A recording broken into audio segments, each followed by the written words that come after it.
I think one of the most painful feelings in the world is when an artist says he's going to drop with another artist, but they don't end up dropping at all. And then after that, that collaboration project just ends up getting lost, or someone says they're going to make something and then they just completely scrap it. And that's what we're going to be talking about today, is the top 5 unreleased projects that never happened. And honestly, it's a fucking shame that none of these ever came out, because the energy that we would have gotten from these projects would have been on a different level. And guys, let us know your favorite project. Well, at least let's say if you've heard the leak, or, you know, maybe a bit of anticipation out of all of these, what even would be just your favorite? hearing the idea of the album Exactly. and, you know, having it announced and then not getting it, that's like, it's the biggest case of blue balls. I mean, you're expecting a project, you have all the hype, sometimes you even have you know, an album cover, you have a title, and it never happens. And you know, there's so many albums that we could actually mention for this list, but we ended up choosing 5, and we could probably do a part 2 on this if you guys enjoy the video, because there's so many other albums that have never came out that deserve to be spoken about, because Absolutely. the stories are so interesting. There's a lot of good ones. And one album that I wish we would have talked about on this episode, but maybe we'll get it on another one, is Mac Miller and Pharrell's Pink Slime. That was being worked even on. Mac Miller and that Madlib. would have been fantastic. There's a load of unreleased Watch the legendary. Throne 2. Yes, sir. So many more. You know, Drake and Lil Wayne. There's a lot of different areas we could have taken, but we tried to diversify the list, of course, as we usually do. And that starts us off with Playboi Carti and Lil Uzi, because 1629 was supposed to be a massive fucking project. They were supposed to have a whole tour connected to it. Apparently there was leaks. There was just so much good shit going into it, but hey, it never dropped, and it's like 4 years now that it's supposed to drop. So what's your take on it, and what do you think it would have sounded like? I feel like every time I hear them on a track, if it's on, of course, We Ghetto Flowers, Woke Up Like This, any collaboration they've done, even Shuda, they have a perfect balance, because Carti's tone, I would say, is more nonchalant. He brings in the ad-libs. He's kind of more of a supporting figure in the song. And then Uzi comes in with the higher pitch, and he's more energetic and kind of brings more life to the song. But it made for the perfect balance. You know what I mean? No one ever really overshadowed anyone else. And on a song like Woke Up Like This, they're kind of sharing the same flow, and it works perfectly. And I would have liked to see what would have happened when they were both, you know, making a cohesive project, because we all know how that could change from just making singles, right? And it has to sound focused, it has to sound concentrated. But I like what you said about Playboi Carti having more of a mellow demeanor to him. I think that as soon as his vocals are mixed into the production, and, you know, it sounds like one big beat, and, you know, the ad-libs, of course, and everything that else that comes with it, it just sounds super fine-tuned. Yeah. And I think that was what worked perfectly with Pierre Bourne, was just because Pierre Bourne's production is... It's colorful, right? It's very colorful. It's very loud. And you need something a bit more balanced to go with it. So Carti was perfect for that. And then you get Uzi, who brings in this high intensity to the song. So, like, let's say we go back to, of course, We Ghetto Flowers. That was massive. Like, that was a huge performance. I think that was a Molly Raw beat. It was a Molly Raw beat. I believe. Well, don't quote me. We're gonna have to check that after later. But what do you think the features would have been like on a project like that? Because, you know, they always get features on their projects. Well, EA took the deluxe to get all of the features, but, you know, in Whole Lot of Red, well, we still haven't seen the deluxe, but we've only gotten 3 features out of that, if my memory serves me correct. So how do you think the collaborators would have shaped up, and who would you like to see on this? Honestly, for me, what's more important is the actual producers. And like we were saying, Pierre Bourne, Molly Raw, they know these artists better than anyone. So would you have liked him to choose one producer, or would you like them to maybe, you know, experiment with different sounds and maybe try to make that? I would definitely experiment with different sounds. I mean, if there's people that should be at the helm of it, I would definitely say that it would be Molly Raw, Pierre Bourne, maybe Art Dealer as well. Some Metro Boomin, maybe. I mean, I haven't heard too much Carti on Metro, but that could be interesting. And it's really cool because they apparently made 100 songs together. Yeah. And then there was so much hype. There was the tour that ended up getting canceled because Uzi said that he had to focus more on his solo career, which is kind of a big narrative for a lot of the projects we're going to be talking about. But it's interesting to think about because the project at one point just fell into the Bermuda Triangle, and we never heard about it again. And a big factor for that was apparently, you know, the kind of beef they had, which Uzi cleared up and said that they kind of were going on different paths and they wanted to focus on their own shit. But what really struck me as odd was the fact that there was no Uzi feature on Whole Lotta Red and no Carti feature on Eternal Take. And it was weird because to me, they're each other's best supporting artist on any song. Like, there's no one that works better with Uzi than Carti, and there's no one that works better with Carti than Uzi. And that would have been great to see, because in 2017 they both had busy years. I mean, Playboi Carti dropped Self-Titled, and Uzi dropped Love Is Rage 2. So obviously they wanted to put more focus into their own careers and their own paths. And hey, maybe they would have, came back together and make something out of it. But I don't think it would ever work like that, just because I do think that the beef was probably true. They just ended up brushing it under the rug as of, I'm sure it was nothing serious. It probably wasn't anything serious. And by the way, is there any features you want to see on the project? Maybe ASAP Rocky? Young Nudie. Sure. Young Nudie for sure. I think Young Nudie would fit that track list pretty well. Offset, of course. I think Offset fits a track list like that pretty well. If I had to choose... Travis? Yes and no. Yes and no. I think that's like a generic answer. I'm trying to find someone that's really, really, really low-key. Not really low-key, but someone that like... I don't know. I would have to go over some different producers and some different things, but you wouldn't need, like, as long as the two of them are on every single song, you're getting probably one of the best trap collaboration albums ever, in my opinion. Yeah, that's true. How high the potential was for that project. I think so? It would have been better than Huncho Jack. I think it would have been better than Super Slimy. I think it would have been in the upper echelon of collab projects. It would have been there next to Without Warning, but that depends the whole aesthetic of the project, right? Like, what would have happened? Because you saw how Carti really tried to go after that cyberpunk aesthetic, and we had spoken on that many times, and really bring in that gothic vibe into his music. And then Uzi really tried to go for an experimental sort of spacey sound and more futuristic type beats. So where would they found that middle ground for that aesthetic? Yeah, I think if you're looking at it like in today's day, it probably wouldn't have happened, because like you said, they took two different total approaches. But if there's one place they can maybe meet in the middle, it's maybe Pierre Bourne beats. Yeah, maybe that more spacey type of vibe. Or but I would see Uzi going on those Pierre Bourne beats and like eating it up like Zelda-esque beats. I would say like that sort of vibration going on. I don't think there's a lot of productions that Playboi could go on, but I think there's a lot of productions that Uzi could go on, as far as like if you were to interchange them into their projects. And I think that's a case for a big part of this. Also, I would have liked to see how they would have blended in together and how they would have formed the tracks. Like who's carrying the hooks, who's having the verses, and like how long is the track list going to be? Because at that time, Self-Titled wasn't a long project at all, regardless, and Playboi had really concise and focused track lists. So I would have liked to see that implemented. Now we're at a point where we're getting like 20-song albums. So that's why I don't even know if I would want it at this point, right? So yeah, I would still be into it, but like we said, where they're both at in their careers now, it doesn't seem to make sense. It's still something that's always going to be remembered as what could have been for the two of them. Absolutely. Let's move on now to something that I think eats away at hip hop fans maybe every day. I know it eats at me, because we had the album cover, we had the release date, we had so many things going on for Kanye West, Yandhi, and it never came. It got shelved. It was, man. I heard a version of it, and it sounded... There is a leaked version on YouTube. I feel like it probably would have been really close to the final product. Maybe the mixes would have been different. Maybe a bit of features would have been different. A couple of swaps and verses.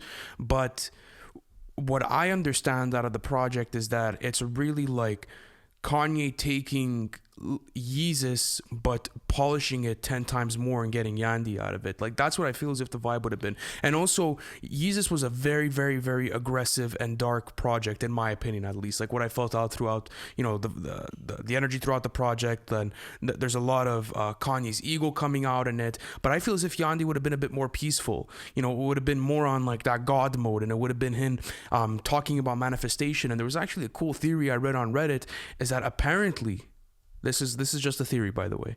Apparently, Kanye did not put out the album because he actually understood what the law of attraction actually brings, and apparently he was too scared to put it out because apparently they would have done some fuck shit. It's super interesting because this was rumored, I think, a couple of months after Ye released. And when he was talking about the album, he said that when he made Ye, he was in superhero rehabilitation, and he was still kind of on his meds. And he says that Yandhi would have been a full Ye album. It would have been him untamed. It would have been something that you would have seen on MBDTF or on 808s and Heartbreak, where it's literally he's putting his all into it and it's kind of Ye off the leash. But what I really like about the fact that this album didn't come out is because I feel like he started to go into the Sunday service gospel vibe, because songs like Everything We Need and Salah were actually on the Yandhi track list. Yes. But obviously there was lyric changes. The beats remained the same for the most part. I don't even think Clips was going to be on the track list. They were supposed to be on Use This Gospel, yeah. On the original Yandhi version? On the original one, and I think Pusha T's verse stayed the same. Okay. But anyways, I think that it was smart for Kanye to go full gospel mode on Jesus is King because he's never done something halfway. If you're going to go towards a particular sound like Kanye West does, you have to be fully confident and fully immersive into it. And that's what Jesus is King was. As much as you may like it or fucking hate it, he went all the way and he really pushed that gospel direction. And Yandhi would have maybe felt like he didn't, go all the way with it. And I know. But it also would have been maybe his last explicit album. That is true. That is true. That would be a very good point. To end off on such a high note like that would be true. I always ask you this, like, who would even be featured on an album like that? Because if you're bringing in something as grand as that and you want to maybe match the energy of MBDTF, you have to come in with a super stacked, roster and already with clips, right? Because the leaked version I had didn't have Clips' verses on it. I didn't have Pusha's or No Malice's verse. Did you have Nicki Minaj, 6ix9ine? I only had Nicki, and I only had a Nicki verse. I had an A$AP Rocky verse too, but really? This was way before I even started really podcasting like this. Because there's different editions, I think, of the actual leaked album. There is, but don't quote me on that. I'm not too educated on the leaked aspect of the album. But what I do know is it sounded super polished and it sounded super expressive. Like Kanye was really, really, really playing with the amount of knowledge he was giving, and there was just there was certain shit that was so hard to grasp on, but Kanye made it so simple just because he was able to put it into certain words. And I don't even know how to explain it, to be honest with you. It was such a complicated listen from what I have heard and what I was going to go into. So do you think maybe it would have been one of the most intricate Kanye albums that we've ever got to? Because he admitted that this was going to be a fucking masterpiece. Yeah, and honestly, from what I heard, once again, you can't ever go based on the leaks. This is all speculation. It's all speculation, but at the end of the day, from what I heard on the leaks, it didn't sound like he was necessarily doing anything to kind of push any boundaries or create any new sounds.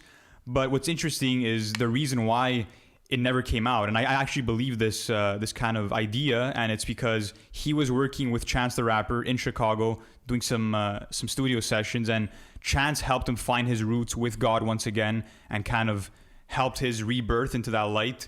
And then he took a trip to Africa where he was working with 50 people. Yeah. And I think at that point he realized if I'm going to start going back to my roots and kind of going hardcore into this religion vibe, then I might as well fully commit. And that's what he ended up doing on Jesus is King. But do I think that this album would have been super expressive and intricate? I don't know. I don't think so, because Yeezus wasn't that intricate. I mean, it was kind of him blurring out and shouting out all of his most wild thoughts. That's kind of how I interpret Yeezus. I find that intricate in itself, just because it may be very hard to interpret. Yeah, because you could say. There's a lot of material on Yeezus that flies over some of the listeners' heads, and people call it, it's just a bunch of fucking noise and it's Kanye just going at it and fucking screaming and shit. No. There's a lot of stuff to analyze within that project, and I feel like you get that with every single Kanye project, is that usually you just get fucking distracted by all the wonderful production and the crazy mastering and engineering and the relatable quotes and this and that. But if you go through Kanye's actual lyricism, well, obviously he has writers and everyone else that helps him. It's extremely detailed writing, and that's where I think the whole concept for Yandhi came out, is because he was going to express a different level of knowledge. It was going to be more on a self-conscious, more of a vibration sort of mode. So I would have been super interested in seeing that, because we had gotten somewhat of a gospel taste with The Life of Pablo. It was obviously not full gospel, but there was gospel tracks on the album, and very introspective tracks at that.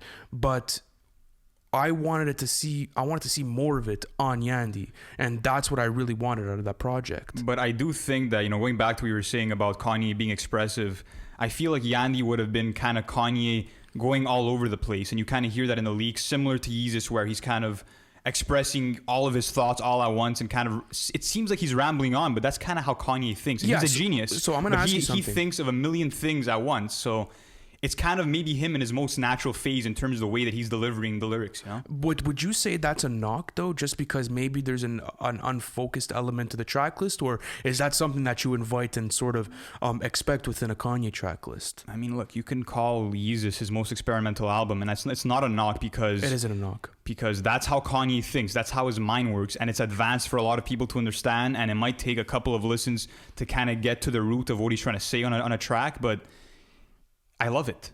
It is fantastic. I really love it. So, I mean, the only thing that was questionable for me was the fact that he was working with 6ix9ine, and that was kind of weird to me. How did you feel about that? I didn't like it, especially when I was reading the headlines and I saw like the studio sessions. Like I found that really fucking weird.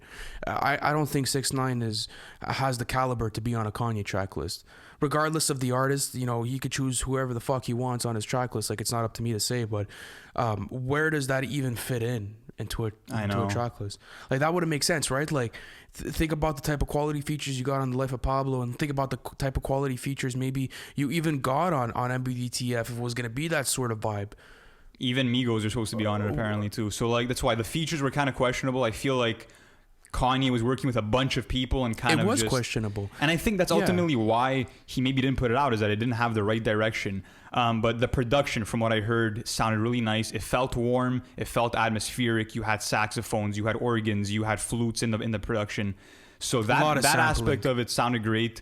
And look, I'm not a big leak supporter because obviously it hurts the artist's music, but when it's an album like Yandhi that you know is probably never going to come out, it's worth it. You might as well. It is worth it. And I remember the first time I listened to it, I was so surprised, but hey, listen, fuck it. It's great. Is it ever going to come out? Probably not. I think there's way too many unreleased Kanye albums that we haven't heard of. I'm still waiting of the Dr. Dre version of Jesus is King. I'm waiting for Good Ass Job too. There's too many. There's too many. But listen, let's get on to something that was rumored back in 2012 and we haven't heard of since 2012. It is the Kendrick Lamar and J.Cole project. This one really fucking hits home for me because if you listen to what went on in their past collaborations, it's a different level. And I feel as if they collaborate, but in a very indirect way too, because if you look at most of their collaborations, it's either J. Cole producing The Jig Is Up or High Power. And then after that, you have Kendrick on the hook on Forbidden Fruit. And then you have them interchanging beats with All Right and A Tale of Two Cities for the Black Friday songs. So why do you think they never really gave us a song full of crazy verses and maybe crazy material? I just feel like, you know, they first were hinting at this in 2010, and in 2011 they were really saying like, okay, we have like 5-6 songs together, it's gonna happen. Yeah. And then of course in 2011 you got Section 80 and you got The Sideline Story. So both their careers really took off, and I feel like it's a sort of thing where they're able to really hold their own on each other's own albums, on their solo albums, and that, you know, I think you even hear it on J. Cole's version of All Right, where he's like, you know, you guys will never get this shit because you can't handle it. You know what I mean? You can't handle the two of us on the same album, track after track. And do you think maybe it would have set expectations way too high for their solo projects in the future? Do you think maybe that's why they didn't do it? The thing too is that it's like, if you're a new artist, do you really want to be known for having a crazy collab album, or do you want to kind of cement your own legacy first? Well, that's something that Kendrick said, right? Yeah. Kendrick said that he didn't want it. He wanted to really concentrate on his solo career, just like, you know, the Uzi and Carti situation to a certain extent. To me, look, this is the most intriguing album and concept, but it's also the one that I could live without the most. That is true. I really don't need this album. Their discography is full of content and it's full of beautiful stuff. And obviously you would need the track list, and it hurts that we never got it. But if it's that legendary, then fuck it, you could keep it. Like at this point, like we're gonna talk about 2 more projects on this on this list, and that project would have been on the level, perhaps, maybe, of these other 2 projects. Like that's why, like, I think it was more, where do we even go? Because even their styles of rapping are so different. It's not even like, you can't even call that conscious rap at a certain point. It's just like God mode. And like, how are you going to fit that much content into a track list? Yeah, and I also feel like it was kind of too forced because hip hop fans were demanding for this album to come out, just because Kendrick and J. Cole were both looked at as hip hop saviors, right? They were looked at the new coming lyricists that were really going to take the game by storm and keep that old tradition of, you know, raw lyricism and introspective verses, really conscious hip hop, and take it to the next level for the new generation. And I just think that, another thing too is that as the years went on, as you get the Control verse, the competition heats up, and maybe there's a little bit of a rivalry, and there's no reason to collab when they can just be the biggest rivals and the biggest opponents and keep that spirit up. Because if they would collab, then that whole idea, that whole concept of them being constantly in competition kind of fades away. And it goes out the window. But we did hear Cole say that may happen in 2013 again, that there was like some sort of surface, but the real concrete thing I think we got was back in 2012. But my bad. Back around that time, it's like, where do you think the content would have gone? Because like that's where like my mind keeps going. Yeah. Is like, what would have happened on it? Because I think it would have been conceptual, to be honest. Because you think so? That's kind of what we got in Forbidden Fruit, where it's kind of the whole song's an allegory, right? It's about Adam and Absolutely, Eve, yeah. And then it's them taking the Adam and Eve story and then flipping it into the temptations that they're kind of tempted towards in modern day. Tied into. Yeah, exactly. So I feel like it would have maybe been conceptual. I think it would have had to have been, just because they're the types of artists to do that. And J. Cole has spent a lot of his career already giving his come up story, so that wouldn't really fit on the album. So it would have had to have been conceptual, in my opinion. And GKMC around that time too, let's say they were creating that, it was an extremely conceptual project as well. So who knows where that would have gone. And my thing too with it is like, they both admitted that they have a very competitive relationship, but that it's all love and that it'll continue to go. But even if you look at the past work, like High Power or The Jig Is Up, like even if you got Kendrick going on J. Cole beats, because apparently that's what it was going to be. J. Cole was producing 90%. Well, when Kendrick set out and said something about it, he said Cole has 90% of the beats done, whatever it is. Yeah. Do you think J. Cole was the right person to produce that track list, or would you have liked to see other producers on it? Even let's say we didn't even get anything, like just out of sheer speculation. I mean, it's really interesting because J. Cole is a great producer, but I do have to be honest and say that as much as I love both High Power and The Jig Is Up, the beats aren't really like the winning aspect of those songs. Oh, they're fire though. They're good, but they're not like amazing to me. I feel like, Cole's production has been better on songs like Louder from Jid or R&P from Corday. Like, he is a great producer, don't get me wrong, but I just feel like No, those are legendary legendary productions, man. I'm sorry. I wouldn't go as far. Like, the High Power beat is really simple. Like, the song's amazing. But I love the song, but the beat doesn't do it for me. It's beautiful. Like, it keeps your attention grasped into the whole track, and like I think that's why it blends in so well with Kendrick's verses. I disagree. If you don't have that High Power beat, like, you're not getting Kendrick's performance like that. And even at The Jig Is Up, like that whole gunshot aspect of it, and how it gets you so captivated and so drawn into the track, like that's what I feel as if J. Cole brought to that production. So speaking of Kendrick rapping on J. Cole beats, of course, he completely annihilated, my bad. No stress. The beat for A Tale of Two Cities. And a lot of people said that Kendrick actually renegated J. Cole on that beat. Do you agree with that take? I don't know. The original version of A Tale of Two Cities is way too fire. It's way too fire. What do you think about it? Because I know if you brought up the question, I mean, you certainly feel a way about it. Look, A Tale of Two Cities is legendary. It's one of Cole's best storytelling tracks. But in terms of pure raw rapping, Kendrick went off. Yeah. Kendrick went the fuck off. Yeah, I'm going to have to play that once I get in the car on the way home from the studio. That's fire. Yeah, I was bumping it today and I was like, wow, this guy really went crazy. The speed that he's rapping at, his rhyme schemes, off the charts. And do you think that, one of the artists would have overshadowed the other on this album? No. I think they're so good at making music that they would have known that. They would have made something that fits both of their tastes and that would have seen both of them strive. That's another thing that has to play into this track list, is like they have to find a middle ground within their sound. But that's what's tough, is that like maybe one of them had the fear of being like, what if I get bodied on every single verse off of this album? Like, because them being on the album together, that's a competition in itself, if you really think about it, because their verses are going to be compared side by side for years and years to come. So it could be detrimental to their legacy. That is true. And to their discography. Like, how do you even... let's say you do get bodied by either one of them, like how do you even release a project after that and like not have your confidence fucking shot, and you see the whole internet saying, hey, listen, you got bodied and you got renegated, And I think the only person that would have fit on a Kendrick Lamar collab album is J. Cole. I think as far as sheer lyricism, What about J-Rock? Come on now. Oh, of course, yeah. Yeah, no, that's definitely true. That is They true. have But too many I think classics it's just together. because of their chemistry, though. Like the J Rock conversation and the J Cole conversation are two completely different conversations. For sure. J Rock came up with Kendrick. Obviously, they had.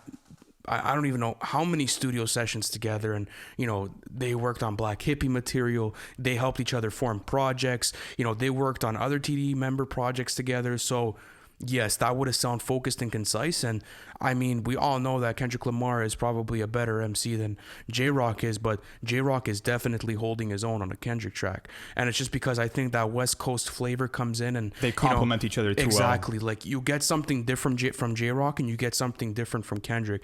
Kendrick's part on a J-Rock track would be more intricate, while I feel as if J-Rock's part on a track would just be more heartfelt and more straight to the brain, if you understand what I'm trying to say. Like, just you're absorbing everything. Example, like the Money Trees verse, or the Money Trees, like that's a perfect fucking comparison. I don't think that would have been the same case with J. Cole. That's like the one time where you could say that J-Rock kind of outperformed Kendrick on a track. That's the only time where you can make an argument for it, in my opinion. Hood Gon' Love It too. Like, yeah, you would say so? I mean, it's pretty even. It's not like I've never listened to a J-Rock and Kendrick track and I'm like, whoa, okay, fuck it. Like I don't. Wow, freestyle I would give to Kendrick though, for sure. I'm not saying it's a big difference, like, oh, Kendrick bodied it. I'm not saying that. I'm just saying, like, to me, on every song, there's going to be a standout performer, and that's what it was. So let's end off this album like this. Do you think that it'll ever come out? And if you do think so, what's your timeline for it? It's pretty cool because, Punch from TDE keeps getting asked that on Twitter, and he says, like, yeah, like, keep telling them to drop it. I'm gonna be in contact with them. He keeps teasing it, but at this point, they're too far into their catalogs to jeopardize anything, to take those risks, and it's just not needed. And I don't need that album. And I think they have bigger fish to fry right now. They do. J. Cole is taking care of Dreamville, and he has probably 2 projects to drop in the offseason and the fall off. Kendrick is waited. We're waiting on Kendrick's 5th studio album at this point. So fuck it. Who knows what's going on? But let's talk about not a collaboration project, but a solo project, and that is from no other than André 3K himself. 3 Stacks has to drop a solo project at some point, but this is the thing. Before we even get into this, I want to get this conversation over with. There's a lot of people who discredit André 3K's musical work because he never dropped a solo project. It's a complete bullshit, man. It's complete bullshit, but why do you think it's bullshit? Because the man has 5 classic albums. That's true. The man has 5 fucking classic albums, and people still want more. And I get it, you know what I mean? Because obviously you want to hear André alone because you know how skilled he is as an MC. I could listen to 3 Stacks all day. And what's amazing too is that he's able to have that GOAT status without having the solo album. And I don't know why people put that in the conversation and say, oh, you can't put him there because he doesn't have the solo album. But look at just his vocal range. Look at what he's able to do musically. This guy could have been a rock star, could have been a pop star. He could have been a jazz instrumentalist. He's literally the perfect all-around artist. And think about what he did for the alternative / experimental hip-hop scene and what that did. And for the South as well. Absolutely. There's just way too many, I would say, aspects that André touched in as far as, music impact goes. I don't think there's nearly as big as an Atlanta scene as there is if there's no fucking Outkast, and that's just facts. I'm sorry, that stays there. 2, you obviously don't get fucking people like Kanye West or Travis Scott without André 3K or Young Thug or Kid Cudi. That's another thing, and you could really say that the whole art of blending different genres into hip hop came from 3 main acts, in my opinion. It's A Tribe Called Quest, probably Lauryn Hill, and Outkast. You don't have those 3, you don't necessarily have the landscape of hip hop. Some of the most influential acts in all of hip hop. And think about the type of projects that were released there. Think about the Lower End Theory, or think about Italians, or Aquemini. Think about the Miseducation. There's just way too many projects that were dropped within that time period that just completely shifted the landscape of hip hop. So I think we just need to put that fucking thing to rest. Yeah. But what's interesting about this solo album is that I don't think it would have been hip hop. I don't think it would have been a full hip hop album. I think we would have seen elements of funk in there. I think we would have seen also mainly producing tracks, just a full of pure instrumentals. Pure instrumentals, like maybe, you know, Andre playing the sax, or, you know, maybe him getting in people like, as we mentioned, not as we mentioned, but as we're gonna mention, like James Blake and other collaborators on this. So explain to me what you would want to see out of a Andre 3K solo project. Yeah, and going back to what we were talking about earlier, another reason why it's bullshit to make that argument of, oh, he can't be considered one of the GOATs because he doesn't have the solo album. If you look at Speaker Box to Love Below, the Love Below is pretty much a solo album as it is. And what he was able to kind of do conceptually with that album, where it's kind of like he's out in Paris and every single song is his relationship with a different woman. Like, it's Fire. Genius. And that album wasn't even hip hop, like we were talking about earlier. Like, it was, he was singing for the most part. There was a lot of jazz and funk instrumentals. And I mean, I think that his solo album would be similar to that. It wouldn't be hip hop. There would probably be hip hop elements. There would probably be a couple of tracks where he's rapping with those quirky flows and, you know, that voice manipulation that's just out of this world. And I feel like, you know, besides instrumentalists and, you know, people playing instruments, he wouldn't really need too many vocal features, because like we were saying earlier, you know, vocally, you can say that he's the most versatile hip hop artist of all time. Yeah. On the vocal spectrum only. And what he's been able to do with just that skill alone has opened up so many doors for different rappers and different musicians. And even at that, like, why would you even want to see features on this? Like, I don't want no fucking features on this. You like, don't need them. You don't give me, like, if I'm getting a fucking Andre 3K solo album, I don't want to see anyone taking up time on there. Like, there's absolutely no way. One area I would like to see him dip into, though, is that soul funk sort of area that, you know, would allow him to express his vocal ranges, and that would allow him to maybe produce and have more of a say in a different production than what we've seen in the past catalogs. So how would this project be different than what we have already gotten from Andre, in your opinion? I would say it'd be different in the sense that, you know, like we were saying earlier, it probably would be him showing his full range of abilities. You know what I mean? I mean, if you look at, you know, what he dropped in 2018, the EP, Look Man, No Hands, there's literally a 14-minute track where he's pretty much playing the bass clarinet, and you have James Blake on the piano for 14 minutes straight, and it sounds beautiful. So I feel like this would have been different because Andre would have experimented in a different way than he had ever done before. Probably, you know, had that genre bending stuff where he's bringing in sounds of soul, sounds of funk, sounds of jazz, sounds of hip hop, sounds of pop, and it would have been fantastic because no one can do that better. No one is able to mix these sounds vocally and instrumentally in the hip-hop genre than Andre 3K. Unfortunately, though, he did say that it probably won't ever come out. Apparently, there was a lack of confidence. He went on Rick Rubin's. He went on a podcast with Rick Rubin back in 2019. And he said, "Yeah, like, it's just a lack of motivation." Like, you know, I think it's also the fact that his discography, at least in like what he's contributed in with Outkast, is so strong and so well founded, and it's just like an untouched legacy and discography. Like, why would you even want to have to like prove yourself more? What is there to prove at this point? Like, you've done everything. You've touched almost every fucking sound you can that would make sense for him, and he made it sound perfect and within multiple track lists. And that's what I think is the main reason why he didn't want to release this, is maybe not because of the lack of motivation. I think if Andre 3K wants to drop a project, Andre 3K is dropping a fucking project.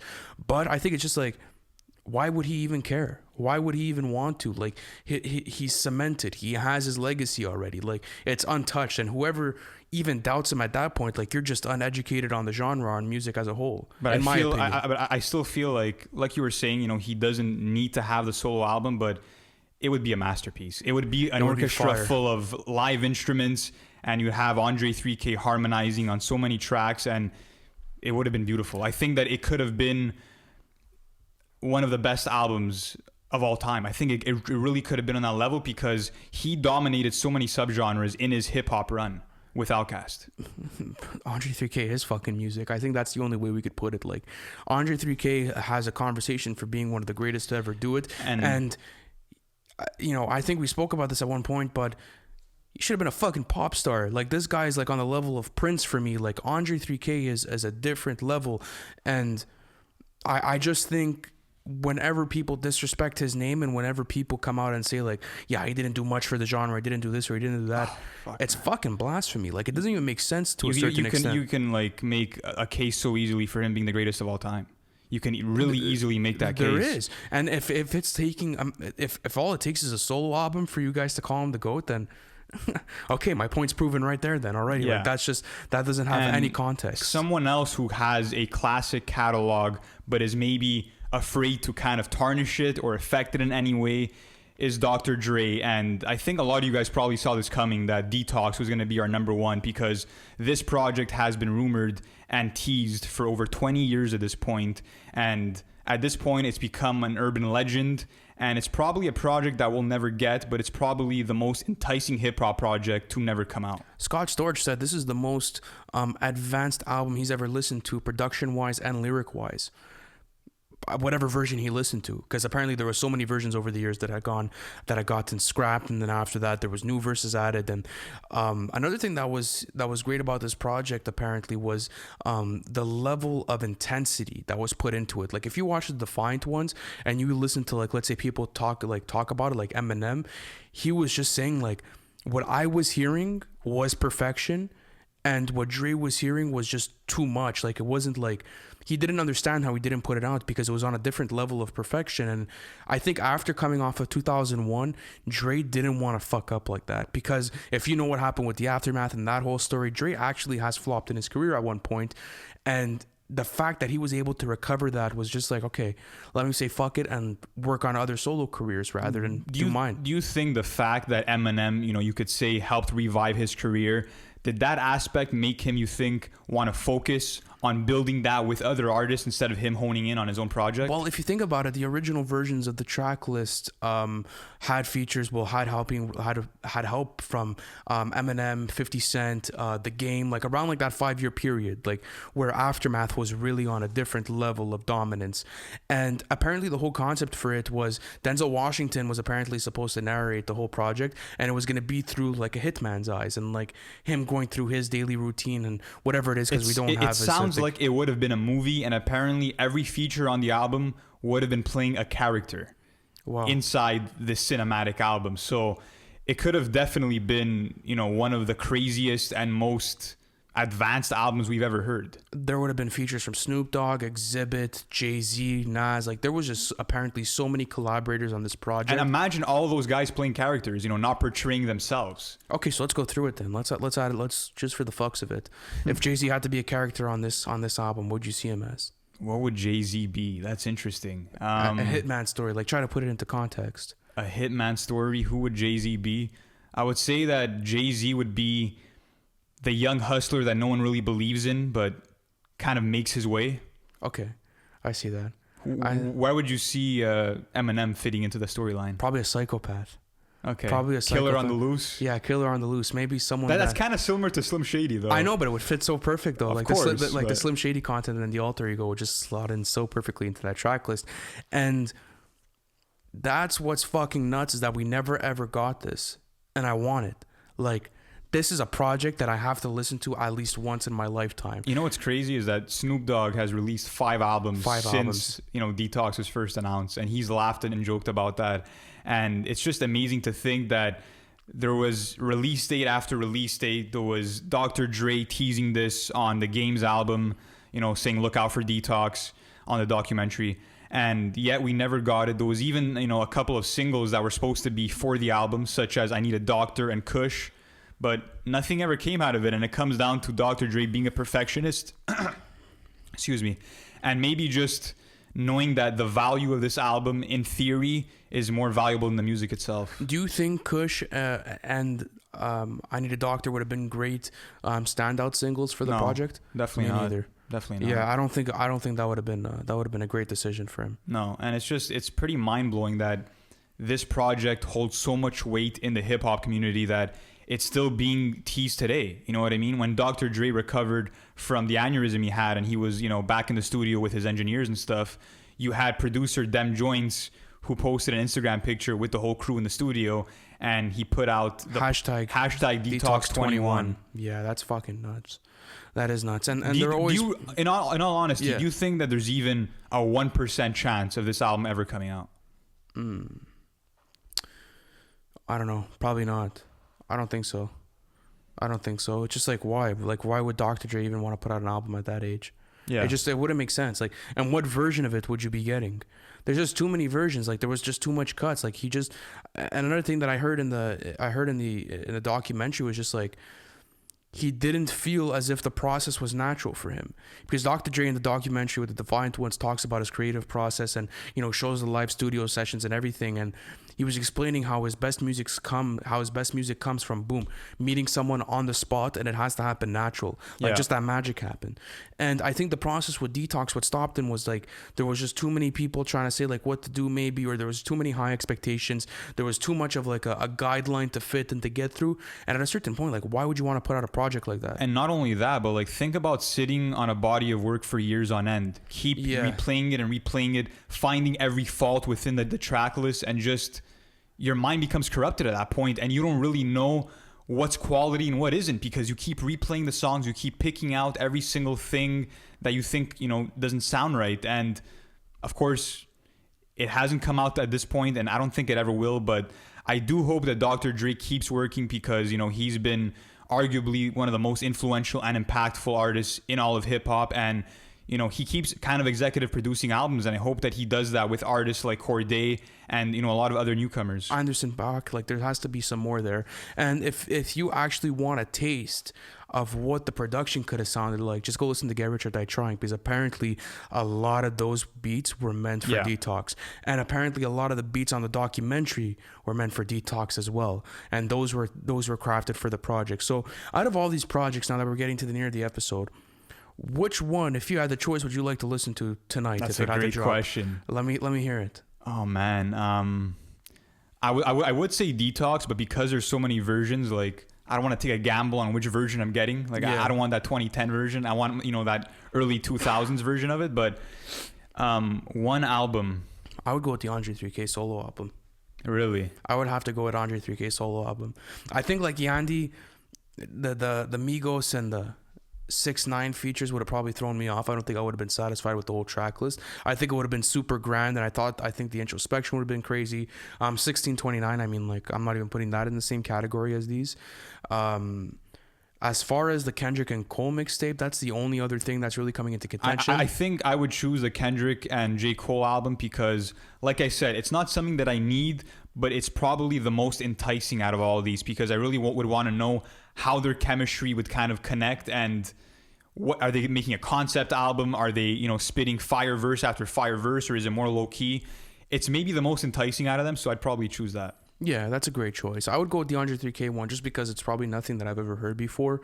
And I would have gotten the same thing out of Kendrick and Cole. It's just like, as we mentioned before, where do they even meet with that sound? Like, That's why, but that's the thing. There's a lot of question marks. So maybe it would be a really interesting listen. Yeah, but I think there's a lot of question marks with all of these projects. And at a certain point, you just got to choose what you got to choose. And not only that, but I have gotten some sort of material from both Kendrick and Cole, but I've never really gotten a full body of work solo from Andre 3K himself. My bad, my memory lapsed. But listen, guys, thank you guys for coming in. It's been a pleasure. And let us know, you know, which of these albums would you want to listen to if you had the opportunity to do so, because all of these albums had potential to be classics at the end of the day. Thank you so much, guys, for watching the episode. Listen, we got a lot of stuff going on here at NFR. You guys could join our community by joining our Discord chat. It's absolutely popping. The link is going to be in the bio, guys. And listen, hit the like button, hit the subscribe button, and the notification tabs. We're doing daily content here at NFR Podcast. Thank you guys for sticking in, and I'll see you on the next one.